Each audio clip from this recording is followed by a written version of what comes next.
Instagram, Twitter, Facebook యూజర్లకు కుమారి పేరు ఖచ్చితంగా తెలిసి ఉంటుంది. ఆమెను నెటిజన్స్ అంతా అభిమానంగా కుమారి ఆంటీ అని పిలుస్తూ ఉంటారు. ఆమె చేతి వంటకు హైదరాబాద్లో చాలా మంది అభిమానులు ఉన్నారు. కేబుల్ బ్రిడ్జ్ దగ్గరలోని ఐటీసీ కోహినూర్ హోటల్ రోడ్లో ఈవిడ ఫుడ్ పాయింట్ ఉంటుంది. సాధారణంగానే ఆవిడ సోషల్ మీడియాలో ఫేమస్. గత కొన్ని రోజులుగా మేమర్స్ పుణ్యమా అని మరింత వైరల్ అవుతోంది. అయితే ఈసారి కాస్త నెగిటివ్ టచ్ అనేది వచ్చి పడింది. ధరల విషయంలో ఆమెపై కాస్త ట్రోలింగ్ జరుగుతోంది. అసలు కుమారి సక్సెస్ స్టోరీ ఏంటో ఇప్పుడు మనం చూద్దాం. ఐటీసీ కోహినూర్ హోటల్ రోడ్లో ఫుడ్ స్ట్రీట్ ఉంటుందని దాదాపుగా హైదరాబాద్లో ఉండే అందరికీ తెలిసే ఉంటుంది.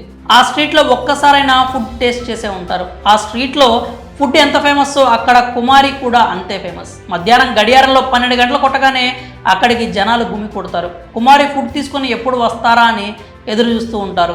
ఈమె దగ్గర వెజ్, నాన్ వెజ్ 2 రకాల ఫుడ్స్ ఉంటాయి. అయితే వెజ్ కంటే కూడా నాన్ వెజ్కు చాలా మంచి డిమాండ్ ఉంటుంది. ఎంత అంటే మధ్యాహ్నం 2 గంటలు అయ్యేసరికి అక్కడ నాన్ వెజ్ కూరలు సగానికి సగం అయిపోతాయి. ఆవిడ చేతి వంటకు ఆ ఏరియాలో అంత డిమాండ్ ఉంటుంది. మరి వాళ్ళ దగ్గర నాన్ వెజ్లో అయితే chicken fry, chicken curry, chicken liver, prawns, mutton curry, mutton liver, బోటి కూర, తలకాయ కూర, ఫిష్ పులుసు, ఫిష్ ఫ్రై, ఎగ్ కర్రీలు ఇలా ఉంటాయి. ఇక వెజ్లో అయితే చట్నీ, పప్పు, ఫ్రై, కర్రీ, సాంబారు, పెరుగు ఉంటాయి. వీళ్ళు వంటలన్నీ ఇంట్లోనే రెడీ చేసుకొని ఇక్కడికి తీసుకొచ్చి విక్రయిస్తూ ఉంటారు. ఇంత మంచి టేస్ట్ ఎందుకు వస్తాయని అడిగితే వాళ్ళ సీక్రెట్ని చెప్పారు. వాళ్ళు వంటల్లో కావాల్సిన అన్ని మసాలాలను ఇంటి వద్ద తయారు చేస్తారు.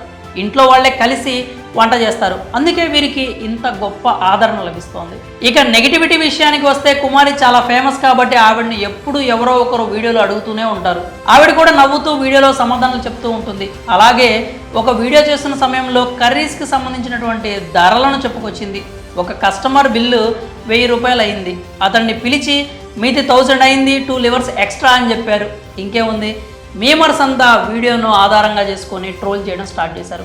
గతంతో పోలిస్తే ఆ ట్రోలింగ్ వీడియోలు బాగా వైరల్ అయ్యాయి. ఇక్కడ తెలుసుకోవాల్సిన విషయం ఏంటంటే ప్రస్తుతం మార్కెట్లో నాన్ వెజ్ ధరలు ఆకాశాన్ని అంటుతున్న విషయం తెలిసిందే. ఒక్క గుడ్డే 7 రూపాయలు పలుకుతోంది. ఇక అల్లం, వెల్లుల్లి, ఉల్లిపాయలు ఇలా చెప్పుకుంటూ పోతే అన్నింటి ధరలు గుయ్యమనేలాగే ఉన్నాయి. గతంలో ఎంత తక్కువ ధరకు అమ్మినా కూడా ఇప్పుడు మాత్రం స్ట్రీట్ ఫుడ్ వెండర్స్ అందరూ కూడా ధరలను పెంచేస్తున్నారు.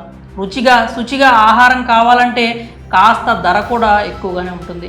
ఈ ట్రోలింగ్, నెగిటివిటీని పక్కన పెడితే ఆవిడను ఒక విషయంలో మాత్రం మెచ్చుకోవాలి. ఎందుకంటే ఒక మహిళ తన కుటుంబ సహకారంతో ఇలాంటి ఒక బిజినెస్ని స్టార్ట్ చేయడమే కాకుండా ఇప్పుడు నెలకు లక్షల్లో సంపాదిస్తున్నారు. కుమారి నెల సంపాదన గురించి ఇప్పుడు ట్రోల్ చేసిన వాళ్ళే గొప్పగా చెప్తున్నారు. ఆవిడ నెలకు 2.5 లక్షల నుంచి 3 లక్షల రూపాయలు సంపాదిస్తున్నారంటూ పోస్టులు పెడుతున్నారు.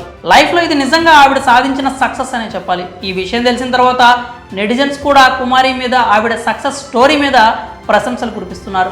ఆవిడ ఎంతో మందికి ఇన్స్పిరేషన్ అంటూ కామెంట్స్ చేస్తున్నారు.